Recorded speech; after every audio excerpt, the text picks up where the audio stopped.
Então fala você conectado comigo mais uma vez aqui no canal, sou o Eduardo Ferrari. Vamos falar sobre Vasco mais uma vez, mas antes eu peço para que você se inscreva no canal, deixe aí o seu like, acione o sino das notificações, é muito importante a sua inscrição. Botão vermelho aqui embaixo, clica nele, é de graça, não paga nada e vamos em frente.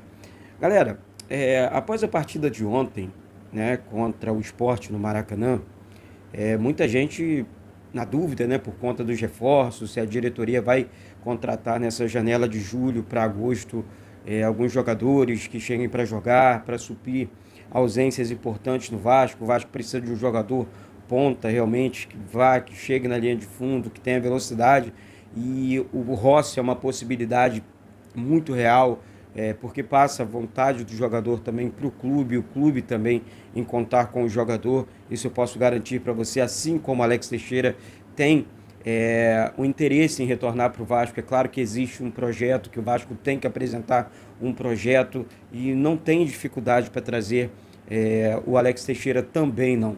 E esses jogadores são jogadores que eu posso dizer para vocês que assim, o Vasco não vai ter dificuldade não. Segundo informações de alguns colegas, parceiros de trabalho, o Vasco já teria até iniciado algum tipo de conversa com esses atletas. Eu, Eduardo, acho que com a chegada desses dois, o Vasco muda sim o patamar. Você está falando de um jogador que já disputou uma Champions League, é um futebol mais pesado, mais forte, do Alex Teixeira, no caso. Você está falando de um jogador que atuou muito tempo no Brasil e que conhece o Vasco, no caso do Rossi. Eu acho que o Vasco tem sim que contratar jogadores já projetando a próxima temporada e tudo mais, tá?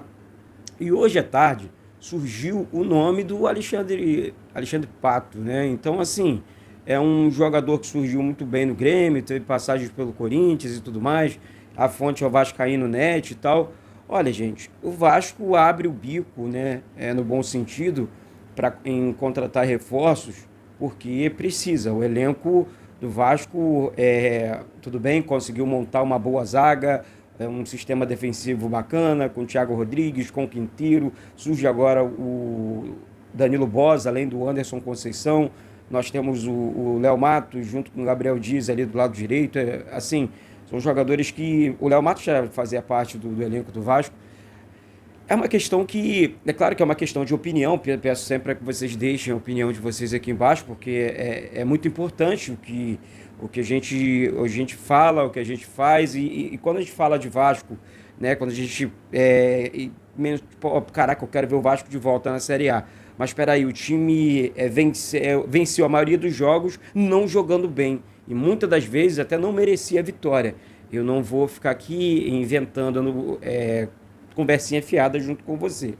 Aí você entra em pauta agora a questão envolvendo o Pato no Vasco. Olha, é um jogador experiente, é um jogador que, uma passagem da seleção brasileira, é claro que mudaria o patamar do ataque do Vasco. Você está falando de um atacante consagrado, um atacante experiente, repito, e isso passa muito pela gestão, pela comissão do futebol do Vasco.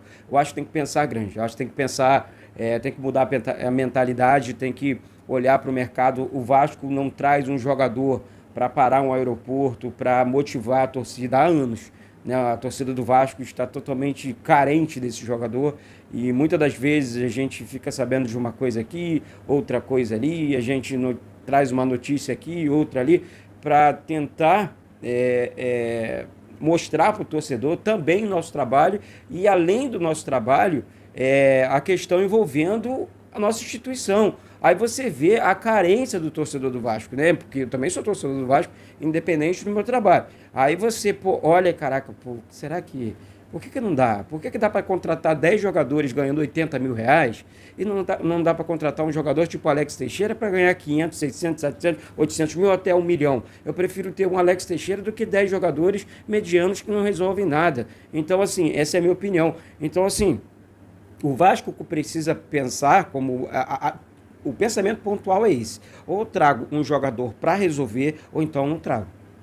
Ou então arrisco na base. Eu vou na base, trago um Figueiredo ali, trago um Gabriel Peck aqui, trago um enfim, entre outros jogadores, temos Paulinho na base ainda, Marlon Gomes na base, entre outros jogadores que podem jogar no time titular, no time de cima tranquilamente.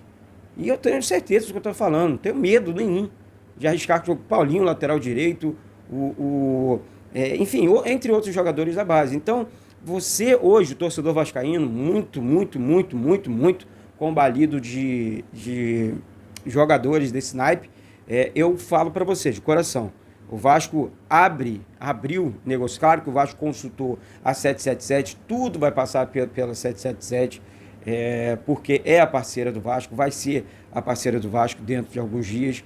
Eu quero, claro que eu quero, que o Vasco saia de vez dessa situação. Eu, como vascaíno, eu acho que você também, eu não estou aqui, eu não falo de político A, B, C ou D, eu estou aqui pelo Vasco. O Vasco chegou numa situação que não consegue mais respirar. Então, entre outros clubes, o Barcelona está passando por isso agora também. Ou vende, ou o Barcelona se lasca todo, não vai conseguir nem competir, vai ter que dispensar todo mundo.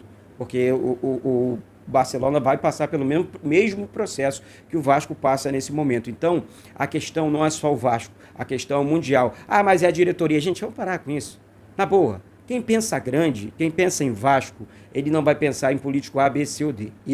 Eu acho isso. Então, tô nem aí para esses políticos, até porque eles vão embora, o Vasco vai continuar, sempre foi assim, passaram grandes jogadores, eu vi grandes jogadores surgirem, encerrarem suas carreiras do Vasco, outros políticos surgirem no Vasco e saírem do Vasco. Essa é a história, a nossa vida passa, tudo passa na vida, tá certo? Então, o que eu torço, o que eu quero hoje é ver realmente o Vasco de volta, um Vasco competitivo, um Vasco disputando os campeonatos e contratando grandes jogadores para o seu elenco. É isso que eu quero, não quero nada demais. Tá certo? Endeusar político nunca fez parte.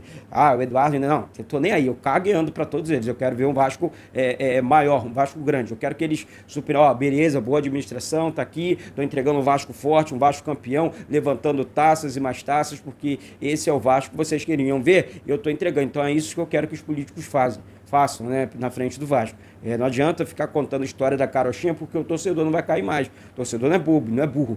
Então, são jogadores que estão sendo oferecidos, outros já abriram negociações com o Vasco e assim, eu estou esperando, tá? Eu acho que teremos boas notícias ainda esse mês, dentro desse mês. O Vasco pode anunciar 2 ou 3 jogadores nessa janela para ter mais tranquilidade na sequência da Série B do Campeonato Brasileiro. Não está sendo fácil, independente da chegada desses jogadores, não vai ser fácil, não teremos vida fácil em Série B de Campeonato Brasileiro, nem o Grêmio, nem o Vasco, nem o Cruzeiro, vai ser difícil até o final. O Vasco precisa continuar brigando, lutando. Ontem o resultado não agradou a torcida, mas, enfim, levanta, sacode a poeira, vamos dar a volta por cima mais uma vez, vamos continuar, porque ano passado nós reclamamos muito e o Vasco continuou na Série B. Esse ano vamos fazer diferente. Vamos apoiar primeiro, como a torcida fez ontem, o tempo todo, no final vaiou, aí é normal, aí é coisa do torcedor, aí enfim, não tem jeito. Mas daqui para frente, sempre apoio, pedir a Deus que dê tudo certo sempre, o tempo inteiro, porque o Vasco é para poucos. O Vasco é para quem acredita, o Vasco é para quem ama essa cruz, o Vasco é para quem bate no peito e fala: eu sou Vasco, não estou nem aí para as críticas, não estou nem aí para o que as pessoas pensam. Eu vou para o Maracanã, eu vou para São Januário, eu vou para os estádios no Brasil, eu vou lotar, vou empurrar esse time para a Série A. Agora contra o Criciúma, em menos de 2 horas venderam todos os ingressos disponíveis para a torcida do Vasco, ou seja, Criciúma existe a possibilidade do Criciúma abrir cerca de, 50% do estádio para a torcida do Vasco, porque a capacidade do estádio deles é para 19 mil pessoas, então assim, não vai lotar, não deve lotar, então se eles colocarem a torcida do Vasco, eles lotam o estádio e lucram com isso também. Eu acho quando o clube faz isso, ele não só joga contra o Vasco, ele joga a favor dele também, porque a torcida do Vasco está pagando, custeando muita coisa ali relacionada aos ingressos, tá certo? Então eu sou Eduardo Ferrari, deixa esse vídeo aqui, espero que vocês gostem, se inscrevam, compartilhem, porque é muito importante, eu gosto muito de falar de Vasco junto com vocês, tá certo? Um beijo no coração de todos e saudação vascaína.